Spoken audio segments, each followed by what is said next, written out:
Hey team, it's Meg. Welcome to this week's Kidspot. Now this week team, we're actually going to be learning about this guy right here. Do you guys reckon you know who this guy is? Joseph, that's right. I wonder whether you guys could tell me anything about Joseph. Maybe you guys would be able to tell me that he would wear a super awesome robe like what he's wearing right here, or that he had really interesting dreams that actually held a lot of special meanings. Well, all of these things are actually true, and we're going to learn about them today from Genesis chapter 37. At the start of this chapter team, we actually learn a few things about Joseph. One of those things is that he actually took care of his father's sheep with his brothers, who are these guys up here, and sometimes he would actually snitch on them and tell his dad about all the things that they were doing in the fields. Another thing that we also learn is that Joseph is actually Jacob, his dad's favorite son. And can you guys think of the way that we know that Jacob was his favorite son? It says in verses 3 to 4, Jacob had given Joseph a fancy coat to show that he was the favorite son. And so Joseph's brothers hated him and would not be friendly towards him. So we clearly see that his brothers here, team, don't actually like Joseph all that much. Have you guys ever felt that way about someone? Like they were the favorite over you? How did that make you guys feel? Well, the hatred that Jacob's brothers actually felt towards him was not helped by two dreams that Joseph had. Can you guys remember what they were? One of those was about 11 sheaves of wheat, like this wheat right here, and the other was about the sun, the moon, and 11 stars in the sky. In each of these dreams, team, the 11 sheaves of wheat and the 11 stars ended up bowing down to Joseph. Now at this stage, if I was one of Joseph's brothers, I would actually be thinking this kid is a bit off his nut, you know what I mean? And they actually say in verse 8, do you really think that you are going to be king and rule over us?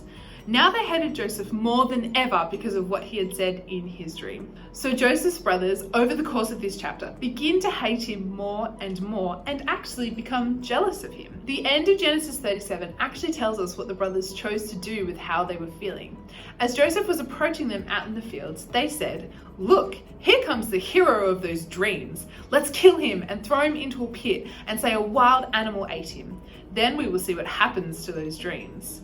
They wanted to kill him. They were so angry that they wanted Joseph gone. Have you guys ever felt that kind of hatred towards someone?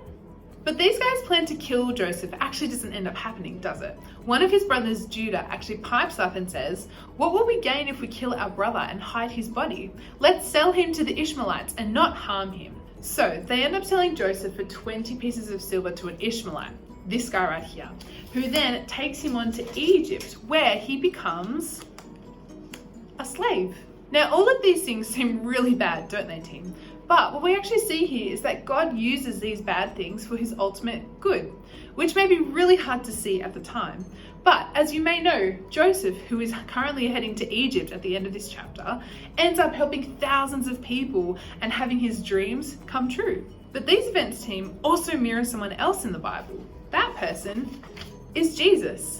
Much like Joseph, Jesus was not liked by a lot of people at the time, especially the religious leaders, who are these guys right here, to the point where they wanted to kill him. He was then sold over to the Roman guards, who took him away and arrested him, and out of hatred actually treated him like a slave. See, Jesus is being beat up here, team. But unlike Joseph, Jesus actually ended up dying in Jerusalem, didn't he, team? But he didn't stay dead. He came back to life 3 days later so that we could be saved from our sins. But what does this mean for us now? Because we too are prone to the feelings and attitudes of Joseph's brothers about people that we know, aren't we? We can be jealous or even hate people to the point where we want to get rid of them. But we should actually trust God and talk to him about how we are feeling and the actions that we choose to do. But this story actually also tells us that we can take comfort in the bad things when it happens to us or people that we know, because it is for their good. As hard as it might be to see in the time, God uses all things, whether bad or good, for his ultimate good. And the proof of this is through Jesus. Jesus' death was a really bad thing that happened, but God used it to do the ultimate good thing, which was to save the world. And we can hold on to this promise and this proof that God has shown us when we face times like this in our own lives. Well, that's all from me this week, team. I'll catch you guys next time. Bye!